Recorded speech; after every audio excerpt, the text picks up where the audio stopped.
మంచి చేస్తున్నాం, మౌనం వద్దు, పథకాలు నిర్ణయాలు జనంలోకి తీసుకెళ్ళండి. సిఎల్పి మీటింగ్ లో పార్టీ నేతలకు సీఎం రేవంత్ సూచనలు. ముఖ్యమంత్రి గారికి ఎన్ని కష్టాలు వచ్చినాయి అంటే మామూలు కష్టాలు కాదు. ముఖ్యమంత్రిగా ప్రమాణ స్వీకారం చేసిన రోజు దగ్గర నుంచి వెళ్ళి సార్కి బాధలే బాధలు. అంతకు ముందే కొద్దిగా మంచిగా ఉన్నట్టున్నాడు సారు. ఇటు పక్క సొంత పార్టీ నాయకుల్ని వాళ్ళకి సర్ది చెప్పాలా, వాళ్ళని కాపాడుకోవాలి, ప్రతిపక్షమును ఒక పక్క చూసుకోవాలి.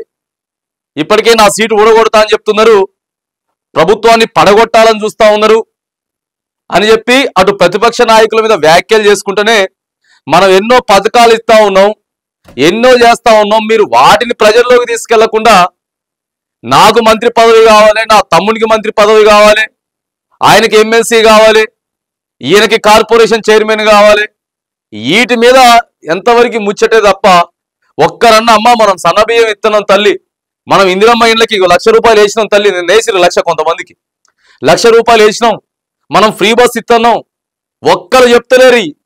ఒక్కళ్ళంటే ఒక్కరు కూడా చెప్తలేరు. దయచేసి ప్రజల్లోకి ఈ తీసుకుపోండి అని చెప్పి ముఖ్యమంత్రి సారికి ఎన్ని కష్టాలంటే నిన్న మొత్తం చాలా చెప్పిండు. వాళ్ళ మీటింగ్ జరిగింది నిన్న, సిఎల్పి మీటింగ్ జరిగితే దయచేసి గీత దాటకండి, ఏది పడుతుంది మాట్లాడకండి. ఇప్పటికే రాజగోపాల్ రెడ్డి మాట్లాడుతున్నాడు, ప్రేమ్ సాగర్ రావు మాట్లాడుతున్నాడు, ఒకళ్ళ మీద ఒకళ్ళు వ్యాఖ్యలు చేసుకుంటున్నారు. మొత్తం సోషల్ మీడియాలో ఇదే జరుగుతుంది తప్ప పథకాల గురించి ఒక్కరు కూడా మాట్లాడతలేరు అనేది సారు నిన్న పాపం చాలా బాధతో చెప్తున్నాడు. ఇక ఈ యాప్ నుంచి అయినా సరే జూన్ 2 వరకు నియోజకవర్గాలలో తిరగండి, బతిలాడుతున్నారు సార్ ఎమ్మెల్యేలని. వాళ్ళు పోతేనేమో వాళ్ళు తిరిగే పరిస్థితి లేదు. అడిగి పోతే సార్ ఏమైంది సార్, మాకు ఏమైంది, మా రైతు భరోసా ఏమైంది, నా రోడ్డు ఏమైంది సార్, ఇక్కడ లైటింగ్ పెట్టిస్తా అని చెప్పి ఏమైంది సార్, అట్టనే ఉన్నది, ఎక్కడ వేసిన గొంగడు అట్లనే ఉన్నది సార్, సంవత్సరంన్నరలో మారింది ఏమీ లేదు సార్ అని చెప్పి ఎమ్మెల్యేలనే ప్రజలు అడుగుతున్నారు. ఆడ సార్ నా ఇందిరమ్మ ఇల్లు ఏమైంది సార్, నాకు రేషన్ కార్డు ఏమైంది సార్, గీ అడుగుతున్నారు. పెన్షన్ పెంచుతాని చెప్పింది కదా ఏమైందని చెప్పి ఎమ్మెల్యేలో పోలేని పరిస్థితి ఉన్నది. సారేమో పొమ్మంటున్నాడు. సో గీ కథ ఉన్నది, ఇదే కథ ఉన్నది. వచ్చే నెల 1 నుంచి నేను కూడా జనంలోకి వస్తా. సోషల్ మీడియాలో దుష్ప్రచారాన్ని తిప్పికొట్టండి, బీజేపీ బీఆర్ఎస్ కు ధీటుగా బదులివ్వండి. సార్ ఇంకో మాట చూడండి ఏం మాట్లాడుతున్నారు ఇక్కడ, సోషల్ మీడియాలో దుష్ప్రచారాన్ని తిప్పికొట్టండి అని చెప్తా ఉన్నాడు. మరి నిజంగానే ప్రజలు అడుగుతలేరా, ఎమ్మెల్యేలను అడుగుతలేరా? ఎమ్మెల్యేలు నియోజకవర్గంలోకి పోతే మాకింతవరకు రైతు బంధు రాలేదు, రేషన్ కార్డు రాలేదు, పెంచిస్తామని చెప్పిన పెన్షన్లు రాలేదు, ఏంది కథ, ఇట్లా అయిపోయింది ఏందని చెప్పి అడుగుతలేరా? గదే కదా సోషల్ మీడియాలో చెప్పేది. దాంట్లో మళ్ళీ దుష్ప్రచారం ఏమున్నది?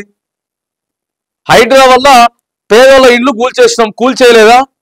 గదే కదండి సోషల్ మీడియాలో అడిగేది. ఏం జరుగుతా ఉందో ప్రజలు ఏమనుకుంటా ఉందో గదే చెప్తుంటే, ఒకవేళ అది సోషల్ మీడియాలో వచ్చేది తప్పు అయితే దాన్ని ప్రజలే తిరస్కరిస్తారు, ప్రజలే మెసేజ్లు పెడతారు, ప్రజలే కౌంటర్ ఇస్తారు. సోషల్ మీడియాలో జరిగేదాన్ని కూడా తిప్పికొట్టండి అని చెప్తున్నారు సారు. కులగణన మోదీ సర్కార్కు మరణశాపం, అందుకే తెలంగాణ సర్కారుపై ప్రధాని విమర్శలు. పార్టీ లైన్ దాటితే ఎవరిని ఉపేక్షించం, మంత్రివర్గ విస్తరణపై ఎవ్వరూ మాట్లాడొద్దని చెప్పి వార్నింగ్. మరి వాళ్ళు మాట్లాడారు సార్, వాళ్ళు మీ మాట అని మాట్లాడారు. మరి కనీసం మంత్రి పదవుల్ని భర్తీ చేయాలి కదా, ఇప్పటికి సంవత్సరం అయిపోయింది కదా, ఎందుకని కీలకమైనటువంటి శాఖలన్నింటినీ కూడా ఖాళీగా పెట్టిండ్రు? ఇవన్నీ ఎవరికి ఉన్నాయి సమాధానాలు? ముఖ్యమంత్రి గారు నేను మీటింగ్ లో మాట్లాడుతా అంటే వాళ్ళ నాయకులకు ఉన్నటువంటి డౌట్సే ఇవన్నీ, వాళ్ళ నాయకులకు ఉన్నటువంటి డౌట్సే. సార్ మరి మంత్రి పదవులు భర్తీ చేయాలి కదా, నియోజకవర్గ లోపంలోకి వెళ్తే ప్రజలు అడుగుతారు కదా, ఎట్లా ఏం చెప్పాలి సార్ అని చెప్పి వాళ్ళకి డౌట్ ఉన్నది. సార్ ముఖ్యమంత్రి సార్ ఏమో వాళ్ళకి చెప్తున్నాడు, ముఖ్యమంత్రి సారు వాళ్ళకి చెప్తున్నాడు. రాష్ట్రంలో సర్కారు కొలువుది ఏడనిదర కాలంలో ఎన్నో మంచి పనులు చేశామని, ఎన్ని కాకపోయినా కొన్ని మంచి పనులు చేసినా ఎమ్మెల్యేలు చెప్పరు, మంత్రులు చెప్పరు. ఎవరికి వాళ్ళు ఎవరికైనా ఏదైనా పర్సనల్ ఇష్యూ అయితే దాని గురించి మాట్లాడాలి తప్ప రేవంత్ రెడ్డి గారిని ఏమైనా మాట్లాడినా మాట్లాడరు ఎమ్మెల్యేలు. మరి ఎట్లో అర్థం కాదు. అరే మా ముఖ్యమంత్రి గారు ఆయన ఏదన్నా అంటే కనీసం రెస్పాండ్ అవ్వాలి, మంత్రులు రెస్పాండ్ గారు, వాళ్ళకి ఏదైనా అయితే రెస్పాండ్ అవుతారు, ఎమ్మెల్యేలు రెస్పాండ్ గారు. చేసే చిన్నదైనా సరే ఏదో కొద్దో గొప్ప అయినా సరే చెప్పుకోవాలి కదా. మరి ఎందుకో ఇలా కాంగ్రెస్ పార్టీ ఎమ్మెల్యేలు అంత చురుకుగా ఎక్కడ కనపడతలేరు. మహా అయితే ఇప్పుడు ఒక 65 మళ్ళీ 10 మంది దూకిర్రు కదా జంపింగ్లు, మొత్తం 10 అంటే 75 మంది ఉన్నారు. కానీ మొత్తం కొడితే 20 మంది ఉన్నారు యాక్టివ్గా, అంతే. ఓ 20 మందే యాక్టివ్గా ప్రజలతో మాట్లాడగలుగుతున్నారు, కానీ మిగతా వాళ్ళు లేరు. మరి అరే అధికారంలోకి వచ్చిర్రు మీరు, ఎమ్మెల్యేలు యాక్టివ్గా ఉండాలి, ప్రజల్ని చైతన్యవంతులు చేయాలి, ప్రజలకి ఏదో చెప్పేటటువంటి ప్రయత్నాలు చేయాలి, కానీ అవి కూడా పెద్దగా ఎక్కలు లేవు. ఏదో నీరస పడిపోయినట్లు ఉన్నారు సార్. అందుకే కొద్దిగా బూస్టింగ్ ఇచ్చేటటువంటి ప్రయత్నం, పాపం ఆయన బాధను మొత్తం నిన్న చెప్తున్నాడు నాయకులకు అందరూ కూడా. ప్రజల్లోకి తీసుకెళ్లాలని పార్టీ నేతలకు సీఎం రేవంత్ రెడ్డి అని సూచించారు. ఎమ్మెల్యేలు ప్రతి గ్రామంలో పర్యటించేలా కార్యాచరణ చేపట్టాలని అన్నారు. మౌనంగా ఉండొద్దని బీజేపీ బీఆర్ఎస్ పార్టీ నేతలకు ధీటుగా బదులివ్వాలని చెప్పిర్రు. సో ఇక ఇవన్నీ మన బ్రాండు, సన్నబియ్యం, మన పథకం, తర్వాత భూభారతి, ఇందిరమ్మ ఇండ్లు, ఎస్సీ వర్గీకరణ, వీటన్నిటి కూడా ప్రజల్లోకి తీసుకుపోండి అని చెప్పి ఇక ఎమ్మెల్యేలందరినీ కూడా సారు నిన్న మరి రిక్వెస్ట్ చేస్తున్నాడు.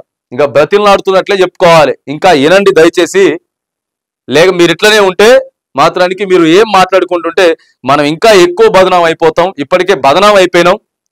ఏదో కథ చేయకపోయినా కూడా ఏదో మసిపూసి మారడికాయ చేసినట్లు అంత హడావుడి సృష్టించాలా అనేది మాత్రానికి సారు చెప్తున్నాడు. ఎప్పుడైతే పర్ఫెక్ట్ గా ప్రజలకి పథకాలు అందుతాయో అప్పుడు ఎమ్మెల్యేలు బాజాప్తా పోతారు, ఎటువంటి డౌట్ లేకుండా పోతారు. సో అరకొర చిన్న అయ్యి అని అంటే ఖచ్చితంగా ప్రభుత్వంలో లోటుపాట్లు ఉంటాయి.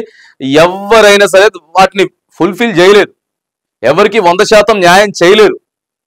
కానీ అనుకున్నటువంటి స్థాయిలో ఇలా ఎమ్మెల్యేలు ప్రజల్లోకి పోయే అంత స్థాయిలో మాత్రానికి ఇలా పరిపాలన లేదు. ముఖ్యమంత్రి గారు మాత్రానికి మీరు ప్రజల్లోకి వెళ్ళండి, వాళ్ళతోటి మాట్లాడండి అని చెప్పేసి చెప్తా ఉన్నాడు. మరి ఇటు నుంచి బయలుదేరతారట, ఈ రోజు నుంచి బయలుదేరతారు. వచ్చే నెల 1వ తారీఖు నుంచి నేను కూడా వస్తా, ప్రజలతోటి మనం అందరం మాట్లాడదాం, వాళ్ళకి అర్థమయ్యేటట్టు చెప్దాం అని చెప్పేసి మాత్రానికి మరి సార్ అయితే నిన్న జరిగినటువంటి వాళ్ళ మీటింగ్ లో చర్చించిండు. మరి ఎట్లా ఎమ్మెల్యేలు పోతారు, ప్రజలు ఏమడుగుతారు అనేది కూడా చూడాలి.